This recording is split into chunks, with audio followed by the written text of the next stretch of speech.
O que é o déficit de atenção e a hiperatividade que a gente escuta tanto falar hoje em dia? Eu sou Ana Vilas Boas, neuropsicóloga, e esse é meu canal no YouTube.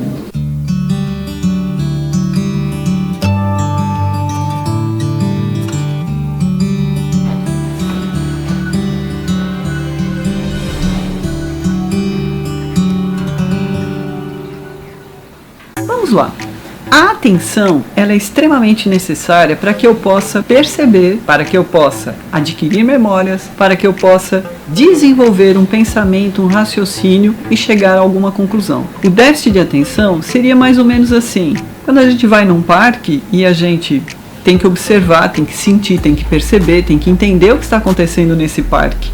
E a atenção tem que estar focada em vários assuntos ao mesmo tempo para que a minha memória possa dar conta de todas essas informações e saber como arquivar, de que forma arquivar, para depois eu poder recuperar essa memória. O déficit de atenção atrapalha não só a percepção das coisas, a percepção da vida, a percepção do que está à nossa volta, como atrapalha também a nossa capacidade de memória. No caso das crianças e dos adultos também, muito comum hoje, déficit de atenção e hiperatividade, também com criança, adolescente, adulto. Na hiperatividade, são pessoas que não conseguem parar, não conseguem ficar em silêncio consigo mesmo, não conseguem fazer uma coisa por vez, por exemplo. São pessoas que têm que estar com a mente hiperativada, hiperestimulada, e isso vai fazer com que o gasto de energia seja muito grande. Então essas pessoas, crianças ou adultos, no final do dia, elas têm um desgaste emocional, físico, mental, muito maior do que as outras pessoas. É como um carro que anda a 300 km por hora todos os dias, o tempo todo. Vai ter que trocar pneu, vai ter que trocar combustível, vai ter que trocar óleo. Nós temos o quê? Que trocar os nossos nutrientes, acrescentar alimentação, acrescentar água, muito mais do que o normalmente. De onde vem essa hiperatividade e esse déficit de atenção? Eu costumo dizer na clínica que nós temos dois aspectos para observar. Primeiro, que são a parte de estimulantes. Se eu estou estimulando a minha criança, meu filho, desde a infância, ele vai ser uma criança hiperestimulada e hiperativa a vida inteira. Estímulos são bons? São necessários.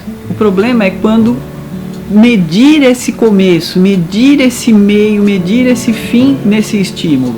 Por exemplo, uma criança hoje de 6 meses, 9 meses, linda, maravilhosa, saudável, saltitando de inteligência, de capacidades, querendo aprender, querendo fazer, querendo conhecer o mundo ao redor. Os pais começam, a mãe estimula um pouquinho, cansa, passa para o pai estimula mais um pouquinho, cansa, passa para o vô estimula mais um pouco e cansa, e passa para a avó, e passa para a tia, e passa para a madrinha, e passa para a vizinha. Todo mundo se cansou nesse circuito e todo mundo parou para descansar, mas a criança não. Porque tem coisa mais bonita do que a gente ver uma criança sorrindo e brincando? E a gente vai estimulando, e a gente vai estimulando a criança. E não ensina-se mais para as crianças o momento de para, descansa, relaxa, não faz nada, brinca com a sua bolinha aqui. Dá um tempo para a própria criança. A criança precisa saber a hora que ela tem que começar a brincar e a hora que ela tem que terminar a brincadeira e a hora de parar. Muitas vezes a gente vai estimulando a criança e é coisa mais linda, mais fofa, uma criança de 2 anos falando, pulando, dançando, virando cambalhota. É ótimo, mas quando a criança faz 6 anos, ninguém aguenta mais. Aí é a chata, é a criança insuportável. Não vamos convidar aquele casal, porque aquela criança ela vai destruir nossa casa inteira. Aí são as crianças que passam a ser rejeitadas, excluídas, os pais também. Por quê? Porque a criança perdeu o limite do que ela pode e do que ela deve fazer. Isso eu estou falando da hiperatividade estimulada por excesso de pessoas ao lado que amam essa criança e que querem o melhor para ela. Mas existem outros aspectos, que são aspectos neurológicos e neuropsicológicos. Existem crianças que não conseguem manter o seu foco, não conseguem manter a atenção, não conseguem ter um bom desenvolvimento de memória, não conseguem ter uma boa capacidade de ativar o seu autocontrole, controle dos seus impulsos, o momento para fazer e o momento para esperar. São crianças que a gente diz, pensam com a mão, ela não pergunta se pode mexer, ela primeiro pega. Então são crianças que têm um problema neurológico, ou seja, elas ainda não estão estimuladas neurologicamente para que elas aprendam a ter restrições, limites. Essas crianças, elas sofrem muito mais do que as outras, porque são crianças que precisam de muita ajuda, de uma avaliação neuropsicológica, para entender qual é o aspecto que está em déficit, em baixa ou em excesso, para que essa criança seja estimulada num aspecto e controlada no outro. O déficit de atenção e de hiperatividade atrapalha muito as crianças no seu desenvolvimento, inclusive na parte escolar. Uma criança que sofre de déficit de atenção e hiperatividade não consegue manter o seu material em ordem, não consegue chegar em casa e lembrar de levar a blusa, o seu estojo, larga as coisas pelo chão, deixa esparramado na sala de aula, não consegue manter o foco para estudar, para fazer a lição, não consegue render intelectualmente. São as chamadas crianças que perturbam a aula, que perturbam a sala. Essas crianças precisam de uma avaliação neuropsicológica para identificar quais são os déficits e como ajudá-las numa reabilitação. Muitas vezes a criança tem dificuldade de visão, outras têm a dificuldade de audição e outras têm a dificuldade até na grafia. Lateralidade cruzada.